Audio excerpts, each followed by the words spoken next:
The door to the Harlow Creek land office flew open so hard it cracked against the wall, and every man inside froze as if God himself had spoken. Marshal Preston Yates stood in the frame like a storm given shape. Dust clung to his coat, his boots were caked with 2 days of hard riding, and his jaw was set in a line that could have cut glass. He was 31 years old, and had the kind of face that had been through too much sun and too much grief to be called pretty anymore, though it had once been. His badge caught the lamplight and threw a silver flash across the room. His eyes locked on Henry Dobbins, the land registrar, who sat behind a wide oak desk with his pen hovering over a half-finished document. Beside the desk, a tall man in a fine wool suit stood with his arms crossed, and his lips already curling into the practiced smile of someone who believed money was a language that translated into everything. That man was Clarence Voss. And he was moments away from filing the last piece of paperwork that would steal a widow's ranch, her livelihood, her children's future, and the only piece of earth her late husband had ever been proud of. Preston did not draw his gun. He did not raise his voice. He walked straight to the desk with the measured stride of a man who had already decided how this would end, reached into his coat, and pulled out a folded document sealed with the stamp of the Federal Circuit Court in Denver. He set it flat on the desk. Dobbins stared at it. Voss's smile flickered. Preston looked at the registrar and said, "Her name goes on that paper today." The silence that followed was the loudest thing Preston had heard in years. Dobbins had sweat beading at his temple. Voss uncrossed his arms slowly, like a man recalculating. There were 2 other men near the back wall, Voss's lawyers, both of them carrying the kind of stillness that meant they were deciding whether to make a move. Preston did not look at them. He kept his eyes on the registrar. "You want to read that document," he said, "or do you want me to read it to you?" This was the moment everything had been building toward. But to understand how Preston Yates came to be standing in that land office with his heart hammering against his ribs for reasons that had nothing to do with jurisdiction, and everything to do with a woman named Josephine Rourke, you had to go back 3 weeks to the day the letter arrived in his office in Santa Marta. It had been a Wednesday in late October of 1882, and the Santa Marta Marshal's office smelled like it always did, coffee boiled too long, and the faint residue of leather and gun oil. Preston was working through a stack of correspondence from the county sheriff's office, which largely consisted of complaints about cattle disputes, and one increasingly frantic series of letters about a man who kept stealing his neighbor's fence posts. He was not a man given to boredom, but that week had been testing his patience. The letter that changed everything came in a plain envelope with no return address, written in a hand so careful it looked like the writer had been taught to be afraid of making mistakes even on paper. It read, "Marshal Yates, my name is Josephine Rourke. I am writing because I do not know who else to write to and because the sheriff in Harlow Creek has told me there is nothing he can do, though I believe he has been paid to say so. My husband, Thomas Rourke, died 4 months ago of a fever. He left me the deed to our ranch, 160 acres on the South Fork, legally filed with the county in 1878. A man named Clarence Voss is now claiming that my husband signed a debt agreement that supersedes the deed, and he has brought lawyers from Tucson who say the land will be his by the end of November unless I can prove otherwise. I have 2 children. I have nowhere to go. I am not asking for charity. I am asking for the law." Preston read it twice. Then he set it down on his desk and stared at the wall for a long moment. He had been a marshal for 7 years. He had dealt with cattle thieves, murderers, men who burned other men's property out of spite and called it business. He knew exactly what kind of scheme Josephine Rourke was describing. He had seen it happen in 3 other counties in the last 2 years, and in each case, the widow had lost. Not because the law was against her, but because the law had been made to feel too heavy to lift by those with enough money to sit on it. He wrote back that same afternoon. His letter was short. Mrs. Rourke, I have received your letter and I believe you. I will be in Harlow Creek within the week. Keep all documents you have. Do not sign anything. Preston Yates, Federal Marshal, Santa Marta District. He filed a formal request with the Federal Circuit Court in Denver the next morning, citing potential fraud and abuse of the land registration process. He had a contact there, Judge Ansel Whitmore, who had seen enough corrupt county officials in his career to respond quickly when the right questions were asked the right way. Preston knew how to ask them. He left Santa Marta on a Thursday, 2 days after sending his letter to Josephine, riding a bay mare named Copperhead who was fast and steady, and had never thrown him even in the worst circumstances. He carried his badge, his rifle, the beginnings of a case file, and a quiet certainty that something about this particular letter had sat differently in his chest than any he had received before. He told himself it was professional urgency. He was wrong about that, but he did not know it yet. The town of Harlow Creek sat in a valley that had been carved out between 2 lines of red sandstone ridges, the kind of landscape that looked painted in the afternoon light when the sun caught the rock and turned it amber and rust. It was a town of maybe 400 people, with a main street of packed earth, a general store, a hotel that doubled as a saloon on its 2nd floor, a church that needed new shingles, and the land office, which was the newest and most solid-looking building on the street, freshly whitewashed, as if someone wanted it to look official and trustworthy. Preston arrived on a Saturday afternoon and tied Copperhead at the rail outside the hotel. He registered for a room, left his saddlebags on the narrow bed, and walked back out into the main street to get his bearings. He had been told the Rourke Ranch was about 4 miles south of town, on the road that followed the creek. He had also been told by the hotel's front desk clerk, who was the kind of man who offered information freely, because information made him feel important, that Mrs. Rourke came into town most Saturdays for supplies at the general store. Preston had been standing in front of the hotel for less than 10 minutes when he saw her. She was coming out of the general store carrying a crate of provisions that was clearly heavier than it needed to be, managing it with the determined expression of someone who had decided long ago not to ask for help, because asking had never gotten her anywhere reliable. She was wearing a practical dark skirt and a blue cotton blouse under a canvas work jacket, her dark hair pinned up, but with several strands coming loose from the effort of carrying the crate. She was somewhere in her late 20s, with sharp brown eyes that moved over the street in the way of someone who had learned to take stock of their environment quickly. Walking beside her was a boy of about 8 with her same dark eyes and the serious face of a child who had been promoted to man of the house before he was ready. And behind him, holding onto the back of his shirt, was a small girl who could not have been more than 5, watching the street with wide, solemn curiosity. Preston moved without entirely deciding to. He crossed the street and said, "Mrs. Rourke." She stopped. Her eyes went to his badge first, then to his face. They were the kind of eyes that were very good at hiding things except from people who knew what they were looking for. "You are Preston Yates," she said. It was not a question. "I am," he said. "Can I carry that?" She looked at the crate in her arms and then at him for a moment, and something in her expression suggested she was running a rapid calculation about what it meant to accept help from a stranger, even one with a federal badge. "Yes," she said, and handed it over.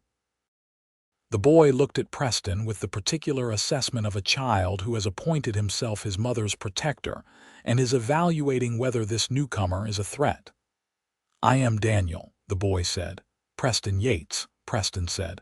"Nice to meet you, Daniel. Are you here about our ranch?" Daniel asked. "Daniel," Josephine said quietly. "It is all right," Preston said. "Yes, I am here about your ranch." Daniel nodded, apparently satisfied, and went back to walking. The small girl said from behind Daniel's shirt, "Our papa died." "Clara," Josephine said softly, and there was a grief in the single word that was not fresh but was not healed either. "I am sorry," Preston said, and meant it in the way that goes past words. They walked to the wagon Josephine had tied at the far end of the street and loaded the crate, and then Preston said, "I need to see everything you have. The original deed, any correspondence from Voss or his lawyers, anything your husband may have signed." Josephine looked at him steadily.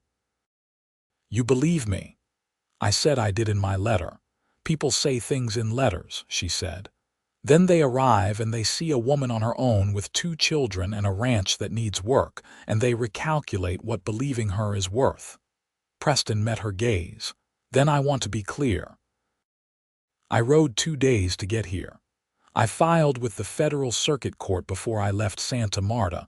I am not recalculating." Something shifted in her expression. It was subtle, the way a door opens just slightly when someone finally knocks in the right way. "Come to the ranch tomorrow," she said. "I will have everything ready." He nodded. She climbed up onto the wagon seat and lifted the reins, and Clara, who had been quietly watching Preston with serious eyes from the side of the wagon, suddenly said, "Your horse is very pretty." Preston glanced back at Copperhead. "She knows it too," he said. "Makes her difficult to live with." Clara considered this. Then she smiled just briefly, and it was the kind of smile that made something in the center of Preston's chest do something he had not felt in a long time. Josephine flicked the reins and the wagon moved, and Preston stood in the street watching them go and told himself, again, that he was here because of the law.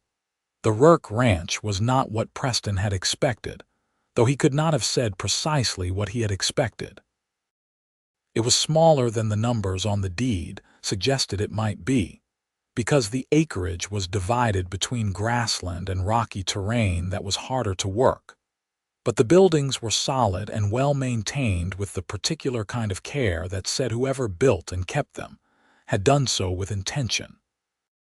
The farmhouse was a 2-room wooden structure with a covered porch.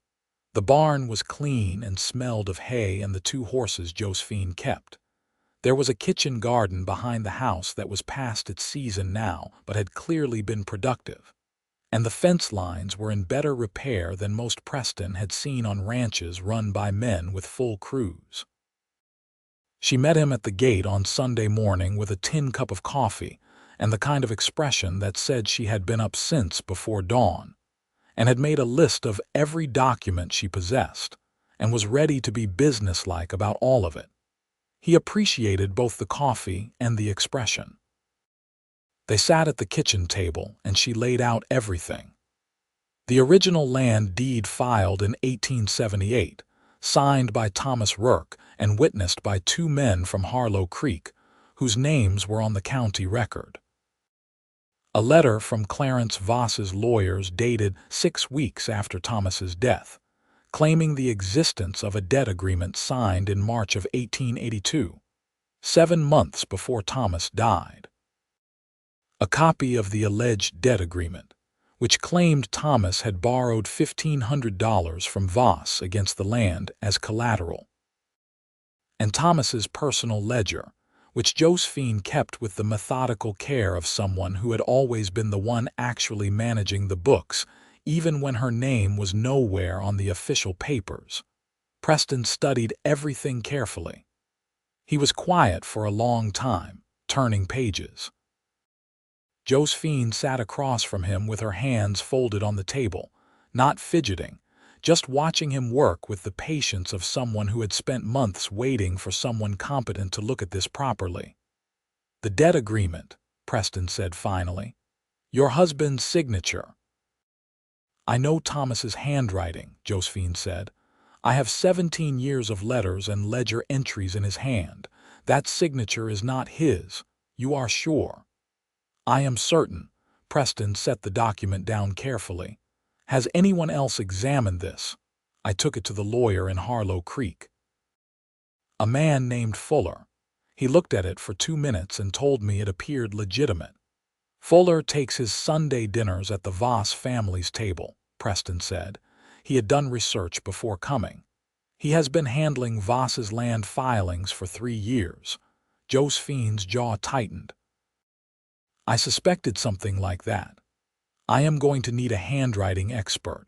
There is one in Tucson who has testified before the Federal Circuit Court. His name is Dr. Elias Prout. I am going to write to him today." Preston looked up from the papers. "In the meantime, I want to document everything in this room. I also need you to write down every interaction you have had with Voss or his representatives, with dates and as much detail as you can remember." "I have already done that," she said, and slid a folded piece of paper across the table. He opened it. It covered 3 pages in her careful handwriting. Dates, times, names, exact words spoken. It was more thorough than most official police reports he had read. He looked at her. "You have done this before." "I have never done this before," she said. "But I knew someone would eventually have to read it, and I was not going to let anything important be forgotten." There was a silence. Outside, he could hear Daniel somewhere near the barn doing something industrious, and Clara singing something half-formed to herself on the porch. "Mrs. Rourke," Preston said carefully, "I want to tell you something, and I want you to take it seriously. Clarence Voss is not going to stop. He has done this before in 2 other counties that I know of. He identifies land with value, typically held by people who are isolated or vulnerable, and he manufactures a legal claim against it. He uses lawyers, he uses the local officials he has already bought, and he applies pressure until people give up. He is going to become aware that you have contacted me and that I am here, and he is going to push harder." Josephine looked at him without blinking. "I am aware of who Clarence Voss is. Are you afraid?" She considered the question seriously. "Yes," she said. "But I was afraid before you arrived, and it did not change anything I did. So I suppose fear is not the problem." Preston felt something he could not quite name. It was a kind of recognition, like hearing a particular note of music and knowing that you have heard it somewhere before without being able to say where. "Good," he said. "Then we work." And they worked. Over the next 2 weeks, the kitchen table of the Rourke Ranch became a kind of unofficial federal office. Preston rode into Harlow Creek every day to speak with county officials, to review public records, to send and receive correspondence through the telegraph office. He rode back to the ranch in the evenings, because it made more logistical sense than making the round trip to town twice, which was the reason he gave himself, and which was only partly true. The truth that was harder to admit was that the ranch had become somewhere he wanted to be. He ate supper with Josephine and the children every evening. Daniel, who had initially assessed Preston with skeptical 8-year-old gravity, had shifted by the 4th day to asking detailed questions about life as a federal marshal, specifically whether Preston had ever apprehended a genuine outlaw, how fast he could draw, and whether his horse had any tricks. Preston answered all of these questions patiently, and with more detail than was strictly necessary, because the boy's seriousness was endearing, and because watching Daniel's face shift from guarded to open was gratifying in a way that snuck up on him. Clara simply decided on the 2nd day that Preston was an acceptable addition to her world, and demonstrated this by bringing him things. a smooth stone. A drawing she had made of Copperhead, which was recognizable as a horse mainly because of the general shape and the enthusiastic addition of a mane. A dried flower she had found near the garden fence. He kept all of them in his coat pocket. Josephine watched all of this with an expression that was difficult to read. She was not distant, exactly, but she maintained a careful perimeter around herself that Preston recognized because he kept a similar one. They were both people who had learned through difficult experience that the gap between trust and loss was shorter than it should be, and that it was sensible to stand at a careful distance from that edge. But the kitchen table conversations went long in the evenings after the children were in bed, when the work of reviewing documents and drafting legal correspondence shifted by increments into something else.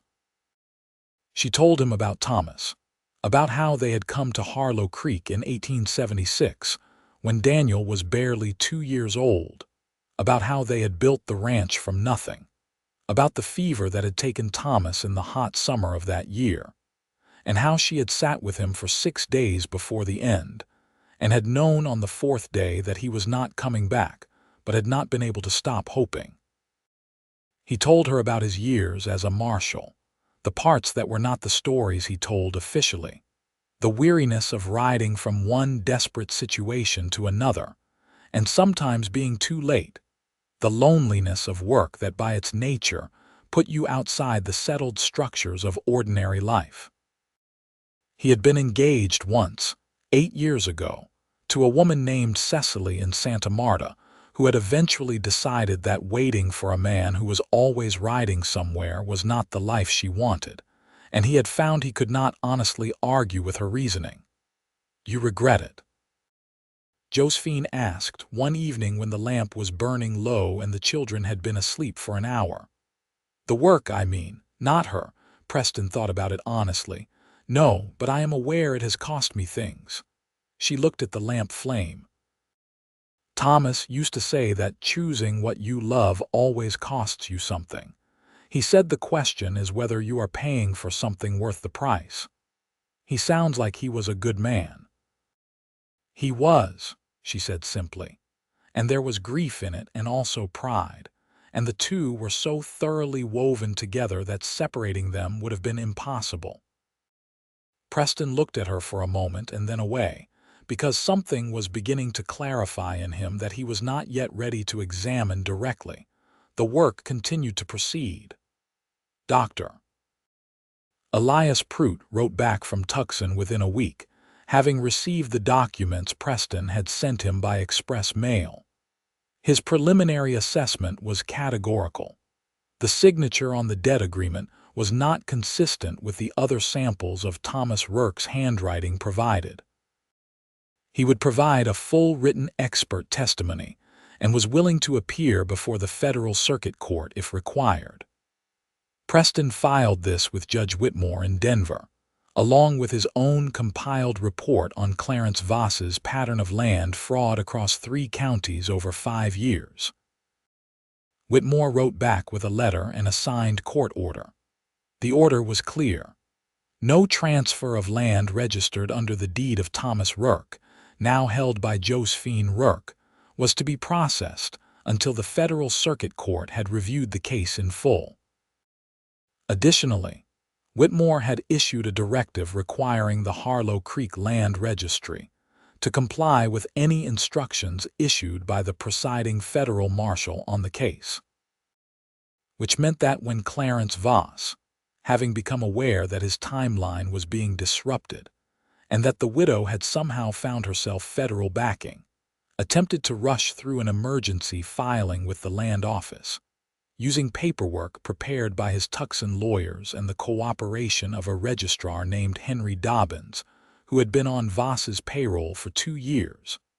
There was a federal marshal on the road before dawn.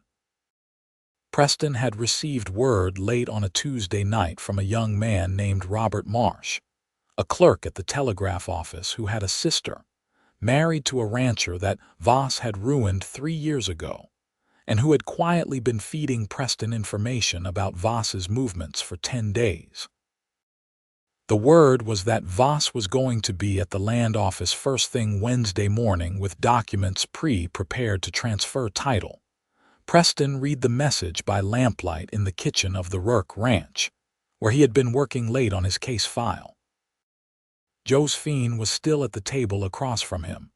She had been helping him organize the written timeline of events, and she looked up from the papers when she saw his expression change. "What is it?" she said. He told her. She was quiet for a moment.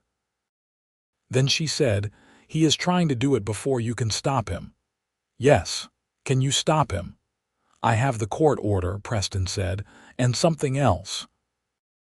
He reached into his case file and pulled out the document that had arrived from Denver 2 days ago, and that he had been saving because he had wanted to have it confirmed and signed in full before he showed her. It was the Federal Circuit Court's formal recognition of Josephine Rourke as the sole registered holder of the deed to the South Fork Ranch, pending the completion of the fraud investigation, which effectively meant that any filing against it was legally void. This came from Judge Whitmore. "Your name, right there." Josephine looked at the document. Her name was there in print and in the court's official stamp, Josephine M. Rourke. She read it twice. Then she looked up, and Preston saw something in her eyes that he had not seen before. It was not relief exactly, though it was partly that. It was the expression of someone who had been carrying something enormous for so long that the moment of setting it down felt almost disorienting. "You did this," she said. "The court did it. I just asked the right questions."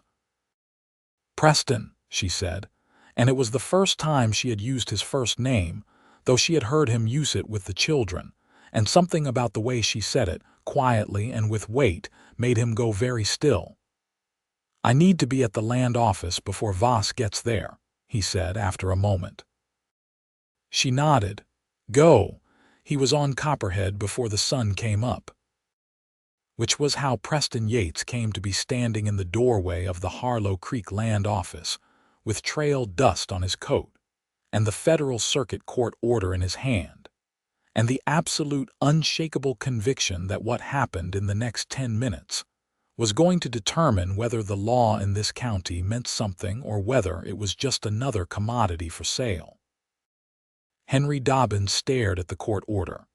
Clarence Voss, who was a man of perhaps 55 with silver hair and the well-fed confidence of someone who had never in his adult life been told no by anyone with authority, said, "Marshal, I believe there is some misunderstanding. This is a private civil matter, and I have every legal right to file these documents." "You have the right to file documents that are not fraudulent," Preston said without looking at him. He was still watching Dobbins. "Mr. Dobbins, read the order." Dobbins's hands were trembling slightly as he unfolded the document. He read it. He read it again. He looked up at Voss with the expression of a man who had just realized the ship he was on was not going to be repaired in time. "It says," Dobbins started, and then stopped. "It says that the Federal Circuit Court of Denver recognizes Josephine M. Rourke as the registered deed holder of the South Fork property, and that any processing of competing claims is suspended pending federal review," Preston said. And now he did look at Voss. "Which means that any document you were about to file this morning is legally void. Which means that if you attempt to file it anyway, you will be obstructing a federal court order, which is not a civil matter." Voss's jaw tightened. The polished confidence did not exactly disappear, but it shifted, the way ice shifts when something is moving underneath it. "You have no idea what you are involving yourself in," Voss said. "I have a very accurate idea," Preston said. "I have been investigating you for 2 weeks. I have correspondence. I have testimony from 3 other landowners you have done this to. I have a handwriting expert who will testify before the Federal Circuit Court that the debt agreement you are claiming Thomas Rourke signed is a forgery. And I have a sitting federal judge in Denver who has already signed this order." He paused. "So I want to be precise with you, Mr. Voss. This is finished. Her name goes on that paper today, and your claim dies here." One of the lawyers near the back wall said something quietly to the other one. Voss looked at them. Something passed between the three of them that was the silent communication of people calculating whether the fight was worth continuing. Preston stood completely still. He was not afraid, exactly, but he was acutely aware that the moment balanced on a point, and that the next few seconds would determine which way it fell. Voss looked back at Preston. Then he looked at Dobbins, who was already reaching for his official ledger with the resigned posture of a man who has decided that self-preservation outweighs loyalty to whoever is paying him. "This is not over," Voss said. "It is over in this building today," Preston said. "And I would strongly advise you to consider whether pursuing it further in any venue is in your best interest, given what Judge Whitmore already has on his desk." There was a long, suspended moment. Then Voss picked up the documents he had brought, folded them with controlled precision, and walked to the door. His lawyers followed. He paused in the doorway, not looking back, and said, "You are making an enemy, Marshal." "I have had worse," Preston said. The door closed. Preston let out a breath he had been holding for what felt like a long time. He looked at Dobbins, who was now writing in his official ledger with the focused urgency of a man trying to demonstrate immediate compliance. "I want a certified copy of every entry made in that ledger regarding the Rourke property," Preston said. "Today." "Yes, sir," Dobbins said without looking up. Preston walked to the window and looked out at the main street. The morning sun was fully up now, hitting the whitewashed front of the land office and throwing bright light across the packed earth of the street. He watched Voss and his lawyers climb into a well-appointed carriage and pull away. He watched until they were gone. Then he walked outside, untied Copperhead, and started the 4-mile ride back to the South Fork. He had sent a message to Josephine this morning before leaving for town, telling her what was happening and that she should stay at the ranch. She had sent back a message through Robert Marsh that was one sentence: "Come back." He had spent most of the ride to town deciding that those 2 words meant no more than they literally said. He spent the ride back reconsidering. The ranch looked exactly as it always did when he came up the road. The barn doors were open in the morning air. The horses were in the paddock. Clara was sitting on the porch steps with a doll she had made from corn husks and some fabric scraps. And Josephine was standing at the porch railing watching the road, which meant she had been watching for him. He tied Copperhead at the fence and walked up to the porch. "Well," she said. "Done," he said. "Dobbins has made the official entry. The deed stands in your name. The court order is on record." Voss left without filing anything. Josephine was quiet for a moment. Then she sat down on the porch steps, which was the first time he had seen her sit down in the middle of the day without working since he had arrived, and pressed both hands flat on her knees the way people do when they need to feel something solid. Daniel came around the corner of the barn at a run, having apparently been watching for Copperhead, and stopped when he saw his mother's face. "Mama," he said. "It is all right," Josephine said, and her voice was steady even though there was something in her eyes that was not. "It is better than all right. The ranch is ours. It is officially, legally, permanently ours." Daniel processed this with his characteristic seriousness. Then, in a very measured 8-year-old way, he made a sound that was halfway between a cheer and a sigh of relief, and went to stand next to his mother with his hand on her shoulder in the unconscious gesture of someone who has been the one comforting her for 4 months. Clara looked up from her corn husk doll. "Is the bad man gone?" "The bad man is gone," Preston said. Clara considered this. Then she climbed off the step, walked to Preston, and held out her arms in the straightforward manner of a 5-year-old who has made a decision about who is trustworthy and acts on it without reservations. Preston picked her up. She was small and warm and smelled like the outside air and the particular scent of a child who has been playing near the garden. And she put her arms around his neck with the total confidence of someone who has never yet been let down by anyone she reached for. He looked over her head at Josephine.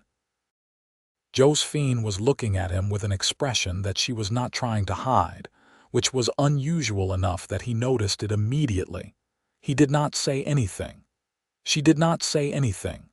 Clara said, with her face buried in his shoulder, "I am glad you came." "So am I," Preston said, and meant it in every possible sense. He stayed for supper, though this was nothing new. He stayed while the children did the last of their evening chores, and while Josephine made a meal that was simple and warm and eaten at the kitchen table, with the easy ritual of a household that had found its rhythm. He stayed while Daniel asked him to explain the difference between a federal marshal and a county sheriff in detail, and while Clara fell asleep at the table halfway through her bowl of beans and had to be carried to bed. He carried her because Josephine had her arms full of the supper dishes, and because the offer seemed natural, and he tucked her into the small bed in the children's room with the concentrated care of someone who is not certain of the etiquette but is doing his best, and pulled the blanket up around her in the way that felt right. Daniel watched this from his own bed with the solemn gaze of a boy who was filing information away for future reference. "Good night, Marshal," Daniel said. "Good night, Daniel." "Thank you," Daniel said, "for what you did today." Preston looked at the boy. 8 years old, with his mother's brown eyes and his dead father's responsibility sitting on his small shoulders. "You do not have to thank me. It was the right thing to do." "People do not always do the right thing even when it is right," Daniel said. "Mama says that." "Your mama is a wise person," Preston said. Daniel considered this. "Yes," he agreed and pulled his blanket up. Preston closed the door quietly behind him. Josephine was at the kitchen table with 2 cups of coffee when he came back. She had lit the lamp and the room was warm and the coffee was hot, and she was looking at the table when he came in and then up at him. And the look on her face was the kind that happens when someone has decided to stop being careful. He sat down across from her. "What happens now?" she said. "For you, I mean, with the case. I will finish the documentation and send everything to Denver. Whitmore will pursue the fraud charge against Voss. That could take months through the courts, but it will happen. I have enough evidence." He wrapped his hands around the coffee cup. "I will also make sure the other 2 families Voss targeted are aware of what happened here, so they can reopen their cases. And after that," he looked at her carefully, "after that, I go back to Santa Marta." The words sat between them. Josephine turned her cup in a slow circle on the table, not drinking from it. "That is far," she said. "About 2 days' ride," he said. "I know how far it is," she said quietly. He was not a man given to rash declarations. He had spent his whole adult life being careful about what he said, because words were the kind of thing, once spoken, that you could not take back. And he had learned to measure them the way some people measure whiskey. But sitting in that kitchen with the lamplight on her face, and the memory of her children's trust in the room around him, and 2 weeks of something building quietly and now not quietly at all, he felt the careful distance between thinking and saying collapse. "Josephine," he said. She looked up. "I need to go back," he said. "I have a job and responsibilities and cases I have not attended to. That is true, but I also want to be honest with you because I think you are a person who deserves honesty more than comfort." He paused. "I have never in my professional life had any feeling about a case beyond the professional. This is the first time that has not been true. I want you to know that." She was very still. "I am not asking anything," he said, "and I am not making promises I cannot keep. But I am telling you that leaving here is going to be harder than it should be for a man just doing his job." The silence stretched for a moment that felt very long. Then Josephine said, "I have not been sure of anything since Thomas died. I have been doing what needed to be done, because there was no one else to do it and 2 children who needed doing done for them, and I do not regret that. But I had mostly stopped thinking about what I might want for myself." She stopped. "You are the first thing I have wanted for myself in 4 months."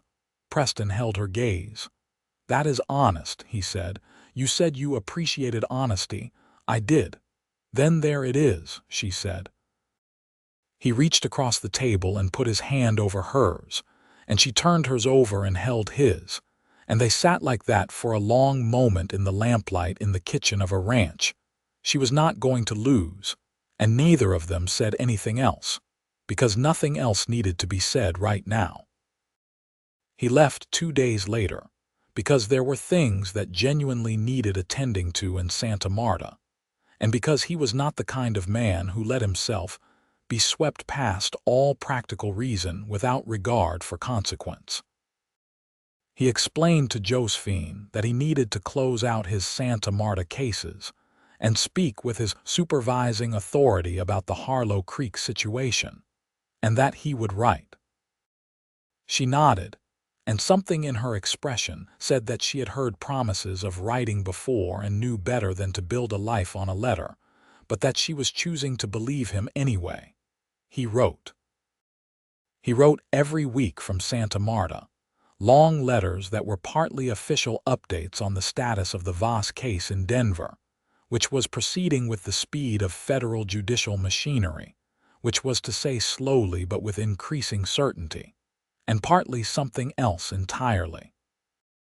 He wrote about Copperhead, and about the cases that crossed his desk, and about Santa Marta in the autumn, when the desert turned colors that did not look real. He wrote about the things that reminded him of the ranch. He wrote about Daniel and Clara, asking after them, sending back a small carved wooden horse for Clara and a proper compass for Daniel that he found at the trading post and knew immediately was right. Josephine wrote back. Her letters were equally long and he read them more than once.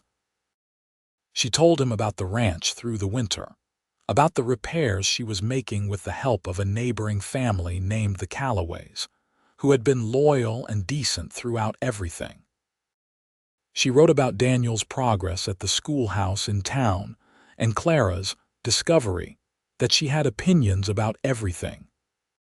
She wrote about the way the South Fork looked in December when the water ran low and clear, and the willows along the bank lost their leaves and stood silver and bare against the sandstone ridges. She wrote about what she was feeling in the careful and honest way that was entirely characteristic of her. She wrote that she found herself thinking about the kitchen table and the lamp and the 2 cups of coffee, and that she was not sure what to do with that except to tell him. He wrote back, "I find myself thinking about the same things. I am working on what to do with it."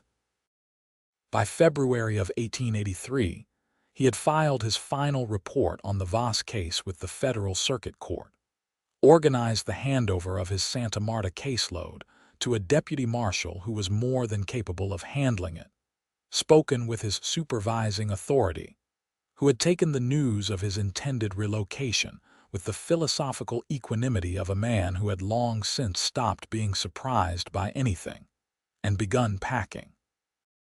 He did not tell Josephine he was coming until he was already a day's ride out.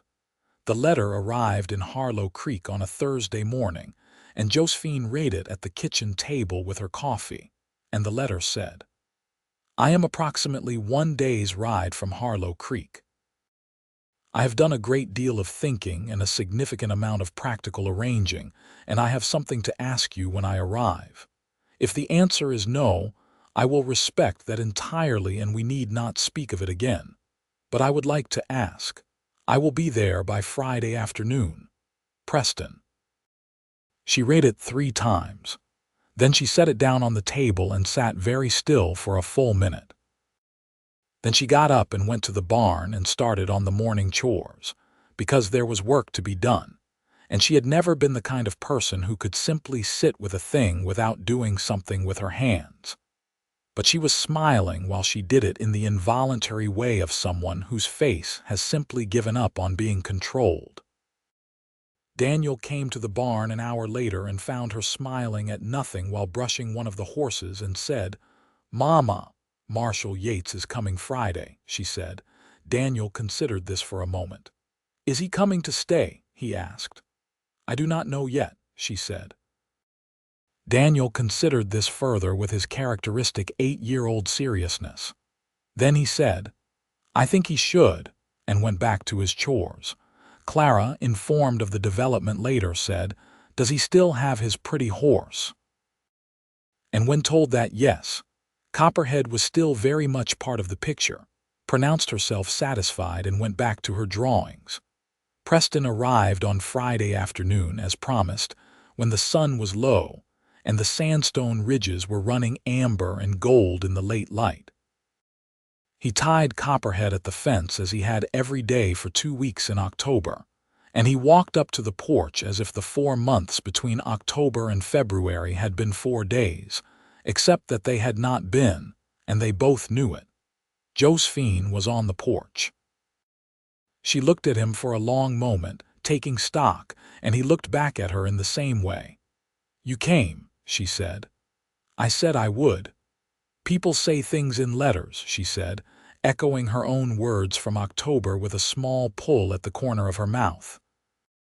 "Then let me be clear," he said, echoing himself. "I have closed my cases in Santa Marta.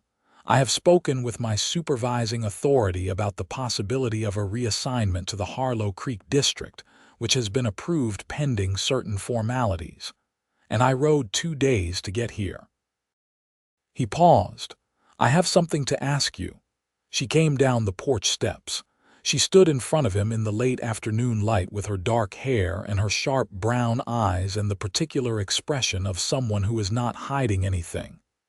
"Ask," she said. He was not a man given to ornamentation. He did not get down on one knee, though he thought about it, because the gesture felt like something borrowed from another life, and what he wanted to give her was something real. "I want to marry you," he said. "I want to be here. I want to help you with this ranch and with Daniel and Clara, and with whatever comes next. I know that is a significant thing to ask of a person, and I know you have only known me a matter of weeks when you add it all up, but I think you know me fairly well in those weeks, and I think I know you, and I am not in the habit of asking for things I am not certain about." Josephine looked at him. "You would stay in Harlow Creek," she said. "I have been assigned to the district. It is a permanent posting if I want it. You would give up Santa Marta." "I have already given it up." She was quiet for a moment. The wind moved through the willows along the creek below the property, and the horses in the paddock made the small sounds horses make in the late afternoon when they are content. "Yes," she said. He stared at her. "Yes," she said again, clearly and firmly, with the decisive manner of someone who has done a great deal of thinking in 4 months and has arrived at a conclusion they are at peace with. "I will marry you, Preston Yates. I want to be clear about that so there is no misunderstanding." He laughed, and it was a startled, genuine laugh of the kind that happens when relief and happiness arrive at the same time, and the body is not quite prepared for them. Then she was laughing too, and he was reaching out and she was reaching back, and he held her, and she held him in the late afternoon light in front of the South Fork ranch that she had kept and fought for, and that was entirely hers, and it felt like something fitting itself into the shape it had always been meant to have. Clara appeared at the porch railing at this point, having been watching from behind the screen door with the patience of a child who had correctly predicted the outcome and was now ready to be acknowledged. "Is he staying?" she called. "He is staying," Josephine called back. Clara nodded with complete satisfaction and disappeared back inside. They were married in April of 1883, on a Saturday in the church in Harlow Creek that had gotten its new shingles over the winter and looked neat and proper in the spring sunshine. It was a small ceremony by any account, but it was full. The Calloway family came, all 7 of them, and Robert Marsh from the telegraph office came, and several of the neighboring ranchers and their families came, and even Judge Whitmore made the journey from Denver, which surprised Preston considerably and touched him more than he showed. The vows were the traditional ones, because they were sufficient, and because Preston was not a man given to reinventing things that worked. He said them looking at her and meaning every word, and she said them back with the same directness that characterized everything she did, and the church was very quiet when they did. Clara cried, which surprised everyone including Clara, and Daniel stood with his arms crossed and his jaw set in the expression of someone who is very moved and extremely committed to not showing it. Afterward there was food at the Calloway farm, because the Calloways insisted, and there was music from a fiddle and a harmonica, and there was dancing in the barn that had been swept clean for the occasion.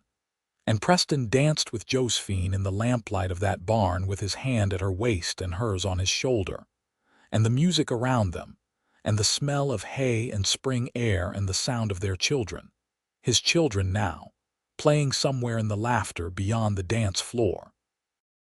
"You are a decent dancer," she said. "I have been practicing," he said, "in your room at the hotel, alone. It was a productive winter."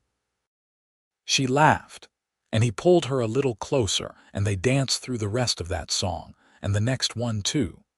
And nobody said anything that was not part of the music and the movement and the warmth of the barn and the particular happiness of 2 people who have come to a thing by a difficult road and arrived exactly where they were supposed to be. The Voss case concluded in June of 1883, when the Federal Circuit Court in Denver found Clarence Voss guilty of land fraud across 4 counts, including the 2 families whose cases had been reopened following the evidence Preston compiled. Voss was sentenced to prison, and his assets were seized to make restitution to the families he had defrauded.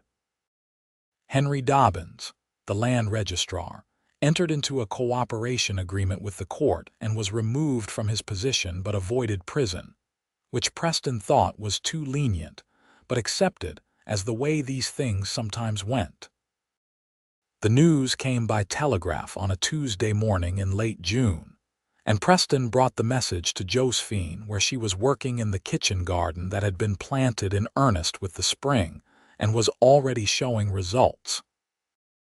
She read the message and then stood up straight with the sun on her face and looked out across the property, at the barn and the fence lines and the willows along the creek and the red sandstone ridges in the distance, and she was quiet for a moment.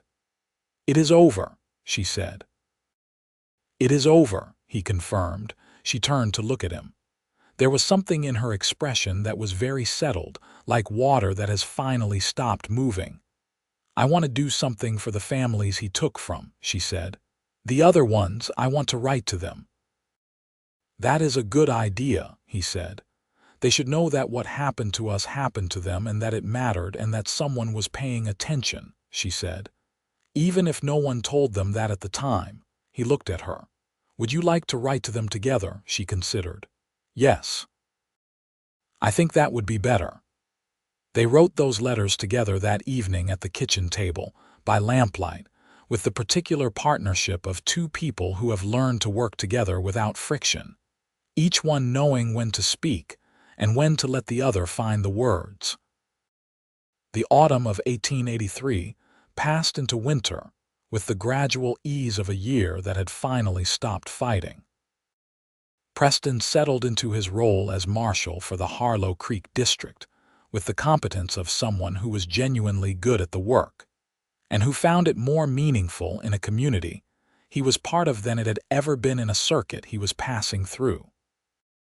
He knew the ranchers and the shop owners and the families, and they knew him, and the particular respect that came from the land office confrontation in October had solidified into a general confidence in the badge that made his work more effective and considerably more satisfying. He was also learning to be a stepfather, which was a different and in some ways more demanding undertaking, and which he approached with the same methodical seriousness he brought to everything. With Daniel, this meant mostly being present, listening, being consistent, and accepting with equanimity the fact that a boy who has lost his father at 7 has a complicated relationship with any man who steps into that space.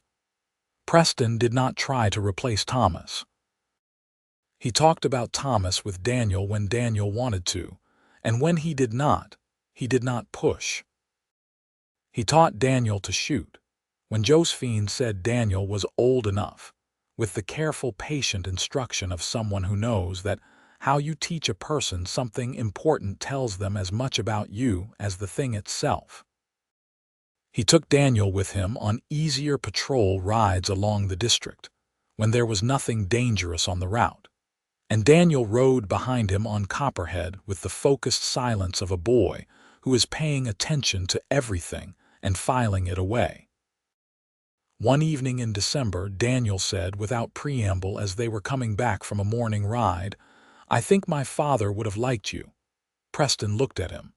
"What makes you say that?" "Because he liked honest people," Daniel said. "And you are honest, even when it is not easy." Preston was quiet for a moment. "Thank you, Daniel. That means a great deal." Daniel nodded in his serious way and did not say anything else about it, which was also characteristic of him. With Clara, it was simpler in some ways and unexpectedly profound in others. Clara had decided in October that Preston was part of her world, and had simply never revised that assessment. She brought him things, asked him questions, insisted on his opinion in matters ranging from which drawing she should hang on the kitchen wall to whether the naming she had given to each of the chickens was logical. She had named them all after things she liked.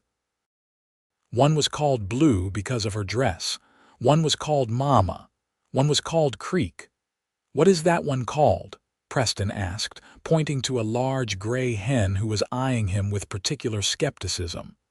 "Marshal," Clara said, and looked at him with complete composure. "Because of me," he said.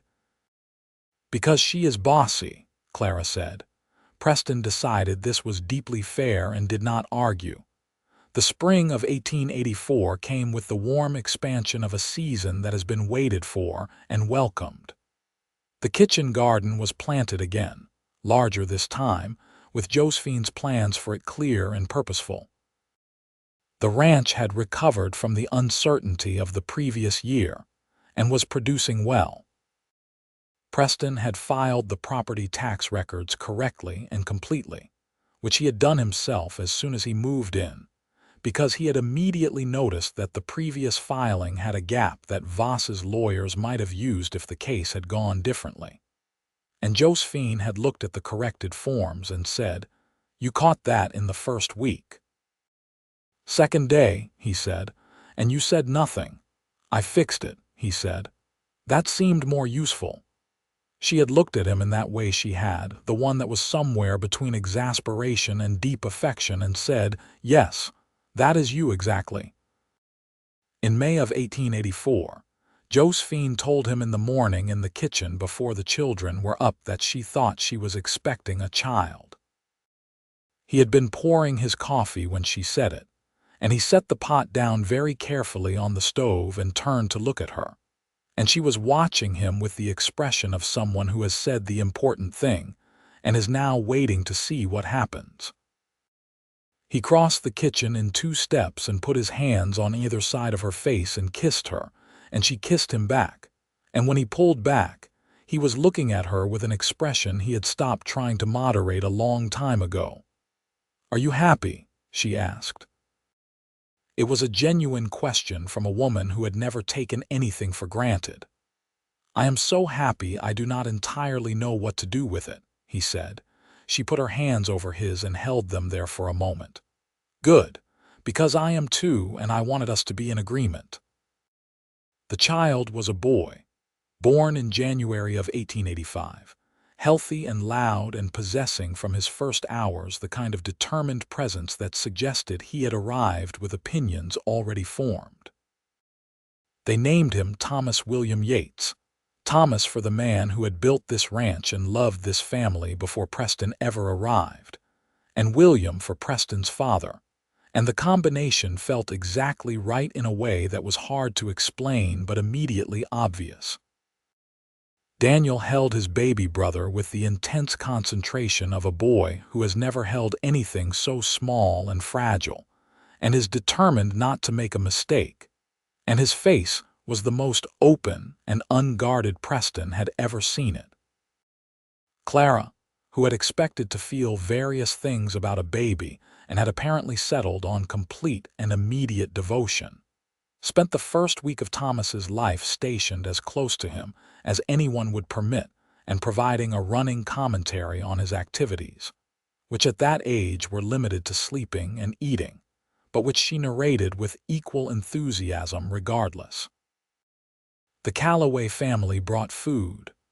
Robert Marsh brought a gift wrapped in paper that turned out to be a small wooden rattle, beautifully made, and accompanied by a note that said simply, "For the Yates family, with great good wishes." Judge Whitmore sent a letter from Denver that was formal in its language but warm underneath it in the way of a man who does not know how to be openly sentimental, but means everything he writes.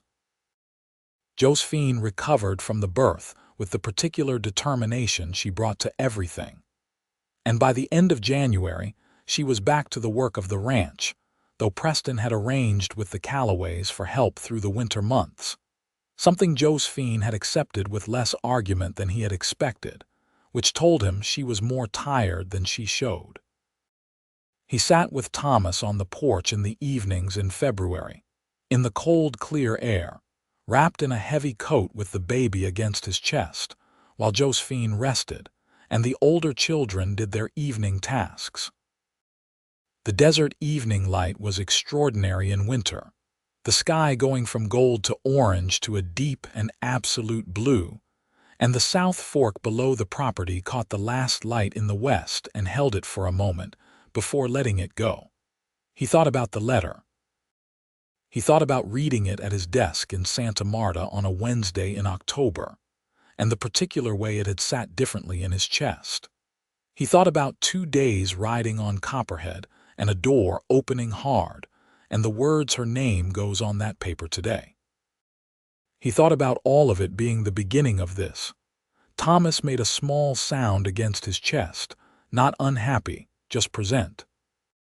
Preston put his hand over the baby's back and felt the small, steady warmth of him, and the evening light moved on the creek below, and he could hear, from inside the house, Josephine's voice saying something to Clara in the way she did when she was patient and fond and trying not to laugh. He thought, this is what it was all for, not just the case, not just the law, but everything. All the years of riding circuits and sleeping in strange rooms and eating whatever was available and carrying the particular loneliness of work that kept you outside of ordinary life. It was all leading somewhere, and the somewhere was here, on this porch in this light, with this family. He was not a man given to declarations, even internal ones, but he held that thought for a moment with the same care he had been giving his son. Then the door opened, and Josephine came out with a blanket over her shoulders and sat down in the chair beside him and looked at Thomas and then at him, and said nothing, just reached out and put her hand on his where it rested on the baby's back. They sat like that until the light was entirely gone, and the stars came out over the desert in that extravagant way they did in the cold, clear nights of the Arizona Territory. And the creek murmured below the property, and the horses were quiet in the barn, and everything was entirely as it should be. The year 1885 moved through its seasons with the particular piece of a life that has found its shape, and is living well inside it. The ranch continued to prosper with both Josephine's knowledge of it and Preston's additional capacity for work. And by summer, they had extended the fence lines to take in an additional 20 acres of pasture they leased from the Callaways. And there were more horses in the paddock than there had been in years. And the kitchen garden was the most productive it had ever been. Preston's work as a district marshal settled into a rhythm that was demanding, but not, for the most part, dangerous. There were cattle disputes and property disagreements, and the occasional matter requiring more serious attention. But Harlow Creek was not a lawless town, and his presence since October of 1882 had contributed to keeping it orderly in a way that meant most things were resolved before they became crises. He did have one significant case in the summer of 1885, involving a ring of cattle thieves who had been operating across 3 ranches in the district, and who were connected to a larger operation based out of the territory to the west. He was away from home for 12 days on that case, which was the longest he had been away since marrying Josephine. And it was the longest 12 days of his life, in the sense that he was doing work he was good at, and that mattered, but was simultaneously acutely aware with every day that passed how much he was going to return to. When he came home, Copperhead turned toward the South Fork Road without being asked, which told him the horse's feelings on the matter were uncomplicated. The family was at supper when he came in, and he came through the door with trail dust on his coat and a deep tiredness in his body, and Clara said, "Papa," with the unself-conscious urgency of a child who has missed someone and is not bothering to hide it, and Daniel looked up with relief and then composed himself and said, "Good. You are back," with the voice of a 12-year-old who is trying to be measured about his feelings. Thomas, who was 8 months old and had developed strong opinions about being held, simply reached for him from Josephine's lap. Preston sat down, took his son, ate his supper, and was home. Josephine told him later, in the quiet of the evening, that she had not been frightened exactly, but that she had been aware every day of how much depended on things she could not control, and that it had made her think about Thomas, her first husband, and about the years when she had sat in this house, knowing that the precariousness of everything was much closer than any of the official papers ever said. "I do not want you to worry," Preston said. "I know that," she said. "I am not worrying uselessly. I am just telling you the truth of what it was like." "I know," he said. "I thought about you every day." "I know that too," she said. There was a pause. "The posting here," he said. "I want to talk to you about something." She looked at him. "There is a possibility," he said, "of a supervisory position. District supervisor based in Harlow Creek, which means significantly less time in the field and more administrative oversight. Judge Whitmore put my name in for it.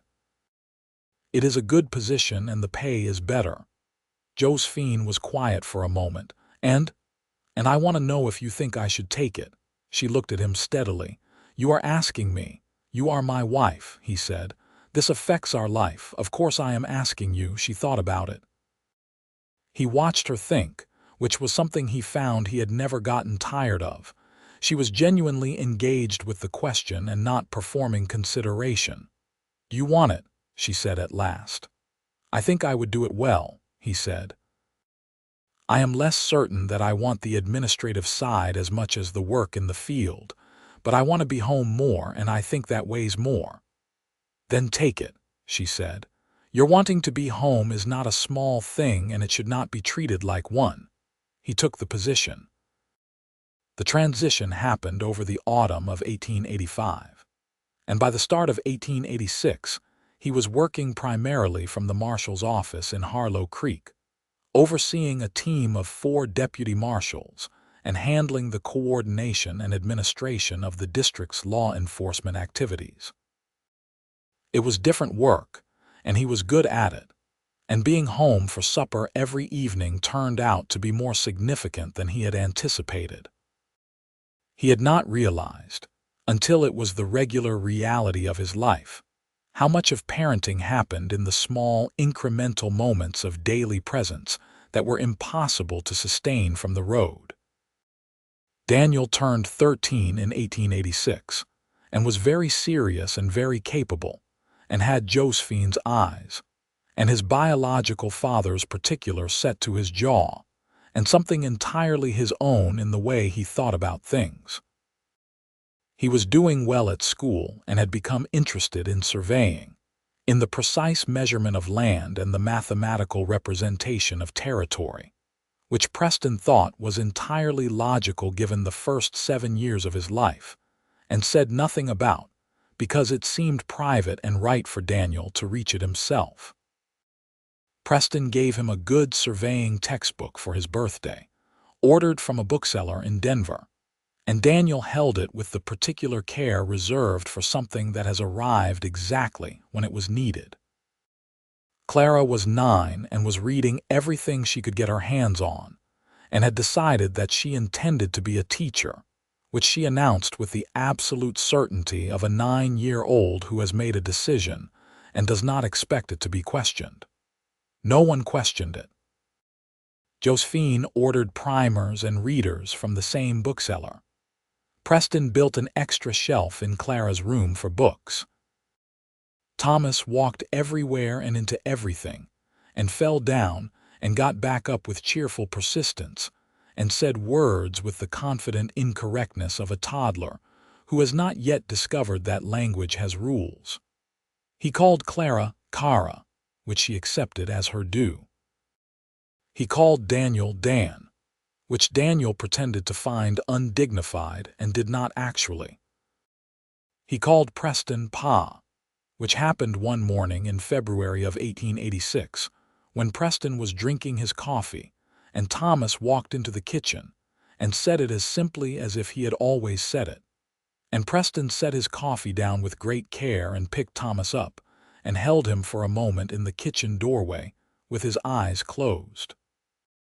Josephine saw this from where she was at the stove and said nothing, because she understood what it meant and knew that some things should be held in silence. In the spring of 1887, Josephine told him over breakfast that she thought perhaps Thomas should have a sibling.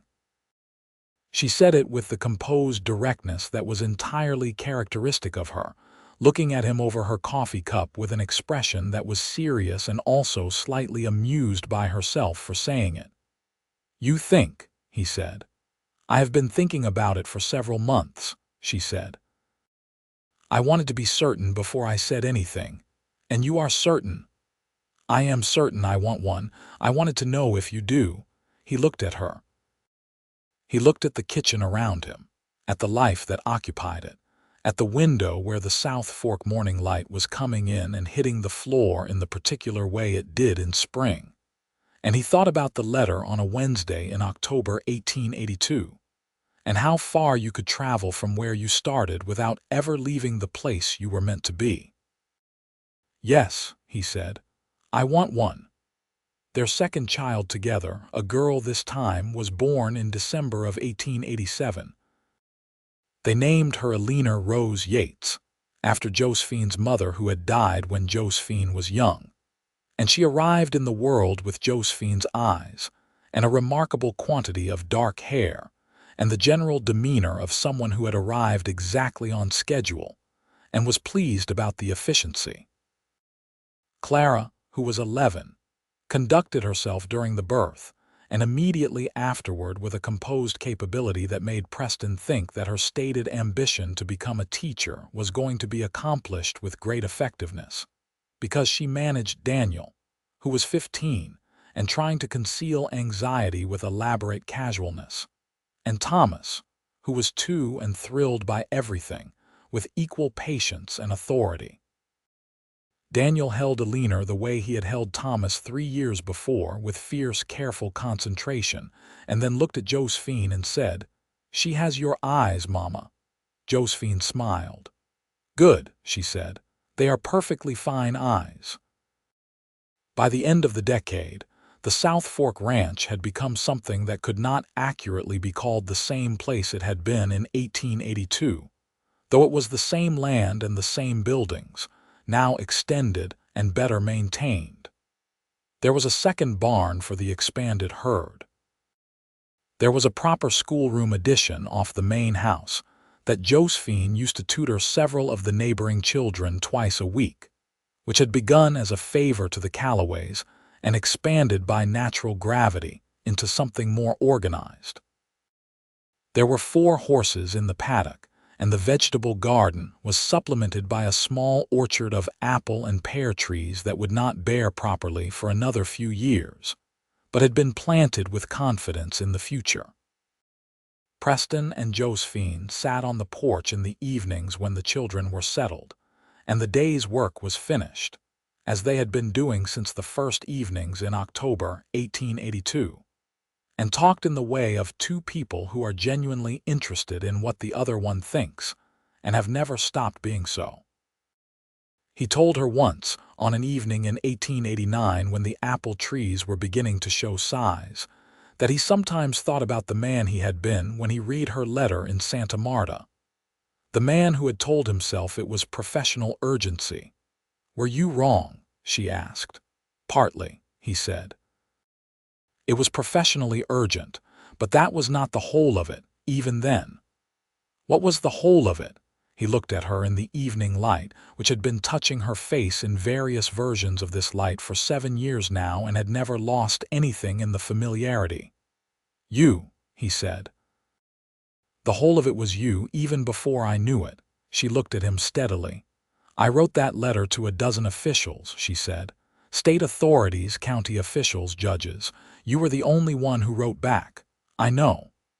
"I do not think that was an accident," she said.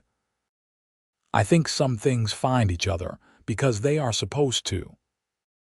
He reached for her hand and she gave it to him, and the evening moved around them the way it always did, and the creek below the property caught the last of the light, and somewhere in the house one of the children was laughing at something, and Alina said something in the clear, carrying voice of a 2-year-old, and Thomas's voice said something back to her, and Clara's voice was audible correcting something that one of them had done or said with patient and practiced authority. "Come here," Josephine said, and leaned against him, and he put his arm around her and she fit there the way she always had, with the ease of something that has been arranged right for long enough that it no longer requires adjusting. "Are you happy?" she asked. It was the same question she had asked him when she told him about their first pregnancy together, and she asked it with the same genuine sincerity, because she did not take things for granted, and because she believed that happiness should be acknowledged when it was present rather than assumed. "Yes," he said, and it was true in the total way that things are true when they have been built carefully and honestly and with real materials over time. "Are you?" "Enormously," she said. He pulled her a little closer. The stars came out over the Arizona desert with that extravagant abundance that happened in the clear, cold nights, and the creek spoke to itself below the willows, and the lamp inside the house was warm against the window, and the voices of their children moved through the rooms in the ordinary, sacred way of a house that is fully inhabited and genuinely loved. The Marshal and the woman who had written a letter in desperation to a stranger and received in return not just the law but her life rearranged toward something better, sat together on the porch of the ranch that was entirely hers and entirely theirs, and the years spread out ahead of them like land that had been properly claimed, honestly documented, and planted in confidence. All of it made sense. All of it added up. None of it had been easy, but all of it had been worth it in the particular way of things that cost something real and give back something realer. Her name was on the paper. It had been since that Wednesday morning in October of 1882, when a man with trail dust on his coat and a federal court order in his hand walked into the Harlow Creek land office and said the words that began everything. And her name was on every other paper that mattered from that day forward. and his was next to it, and that was exactly as it should have been.